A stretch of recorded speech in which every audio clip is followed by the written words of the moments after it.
नमस्कार। कभी सोचा है कि हजारों किलोमीटर दूर छिड़ा एक युद्ध, उसकी आग सीधे हमारे किचन तक कैसे पहुंच सकती है? ये कोई मनगढ़ंत कहानी नहीं है, बल्कि ये हकीकत है 2026 के ईरान युद्ध की। चलिए आज समझते हैं कि कैसे इस दूर के टकराव ने भारत की नींव हिलाकर रख दी। ये सवाल थोड़ा अजीब लगता है ना?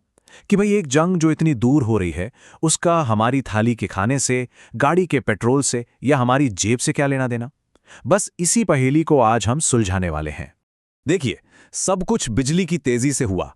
28 फरवरी 2026 अमेरिका और इजराइल ने ईरान पर हवाई हमले किए। ईरान का जवाब छोटा था पर बहुत असरदार।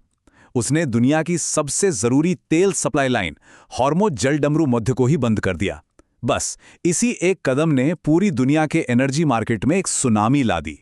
तो सवाल यह है कि ये दूर की लड़ाई आखिर हमारे घर के दरवाजे तक पहुंची कैसे?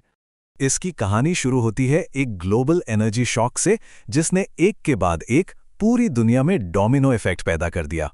सारा का सारा खेल हॉर्मुज़ जलडमरू मध्य पर आकर टिक जाता है।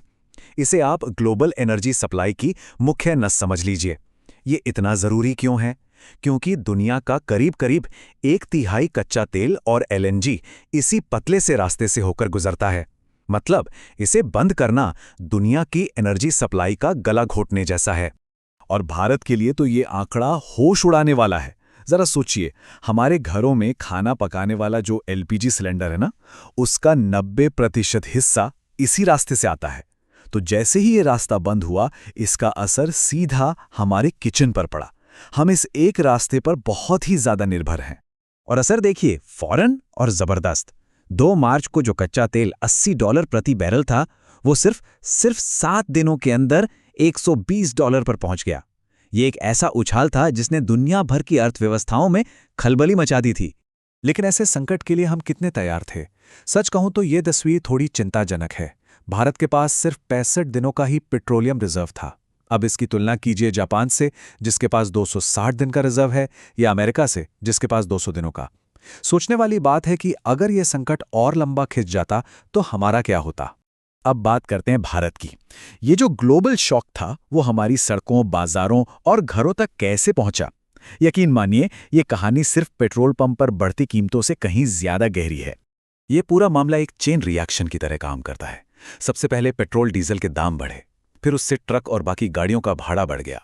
नतीजा ये हुआ कि खेतों से सब्जियों और सामान को बाजार तक लाना महंगा हो गया, और आखिर में इसका सारा बोझ महंगाई के रूप में आम इंसान की जेब पर आ पड़ा। CNN ने इसे बहुत ही अच्छे तरीके से समझाया। उन्होंने कहा, हुर्मुज़ पर ईरान की पकड़ भारत के प्रिय समोसे और चाय के लिए खतरा है। बिल्कुल सही बात है। जब ट्रांसपोर्ट महंगा होगा तो आलू, मैदा, चाय पत्ती सब महंगा हो जाएगा।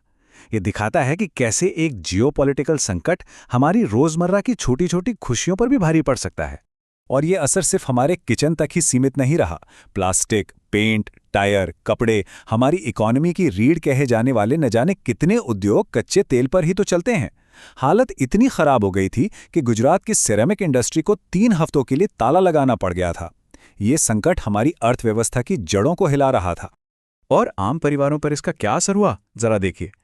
एलपीजी की इतनी किल्लत हो गई कि ब्लैक मार्केट में एक सिलेंडर 4000 रुपए तक में बिका। घबराकर लोगों ने इंडक्शन स्टोव खरीदना शुरू कर दिया, और अमेज़ॉन पर इनकी बिक्री में, आप यकीन नहीं करेंगे, 30 गुना का उछाल आ गया। 30 गुना। इस पूरी आर्थिक उथल-पुथल के बीच भारत खुद को एक बहुत ही मुश्किल कूटनीतिक चक्रव्यूह में फंसा हुआ पा रहा था। यहां उसे एक बहुत ही पतली रस्सी पर चलना था। ऐसे में भारत ने एक बहुत सधी हुई चाल चली, जिसे एक्सपर्ट्स ने कैलिब्रेटेड मल्टी अलाइनमेंट का नाम दिया। आसान भाषा में कहें तो ना इधर के ना उधर के, सबसे बातचीत जारी रखो। भारत ने अमेरिका, इजराइल और ईरान सभी से शांति और संयम बरतने की अपील की। तो सरकार ने किया क्या? प्रधानमंत्री मोदी ने खाड़ी देशों के नेताओं और इजराइल से बात की और तनाव कम करने को कहा। लेकिन दूसरी तरफ सरकार की आलोचना भी खूब हुई। विपक्ष और कई जानकारों ने हमलों की निंदा न करने को नैतिक कायरता बताया। उनका कहना था कि भारत की चुप्पी युद्ध को एक तरह की मौन सहमति देने जैसी है। तो भारत की इस पॉलिसी पर 2 बिल्कुल अलग अलग नजरिए सामने आए, ऑब्जर्वर रिसर्च फाउंडेशन जैसे समर्थकों ने कहा कि यह भारत की रणनीतिक परिपक्वता है जो उसे एक जिम्मेदार ग्लोबल पावर के तौर पर दिखाती है। वहीं द वायर जैसे आलोचकों ने इसे कायरता कहा और ये भी तर्क दिया कि पाकिस्तान का एक मध्यस्थ के रूप में आगे आना भारत के लिए एक रणनीतिक झटका है। तो इस पूरे संकट से हमने क्या सीखा? ये सिर्फ एक आर्थिक या डिप्लोमैटिक चुनौती नहीं थी। नहीं, ये भारत के लिए एक जोरदार वेकअप कॉल थी जिसने हमारी कमजोरियों को शीशे की तरह साफ कर दिया। एक्सपर्ट्स का मानना है कि ये संकट एक बहुत ज़रूरी मोड़ है। इसने हमारी एनर्जी की निर्भरता और हमारे सीमित रिजर्व जैसी कमजोरियों को उजागर कर दिया है। अब ज़रूरत है एक युद्ध प्रतिरोधी अर्थव्यवस्था बनाने की, यानी एक ऐसी इकोनॉमी जो इस तरह के बाहरी झटकों को आसानी से झेल सके। तो फिर आगे का रास्ता क्या है? एक्सपर्ट्स का कहना है कि हमें एक वॉर रेजिस्टेंट इकोनॉमी बनानी होगी।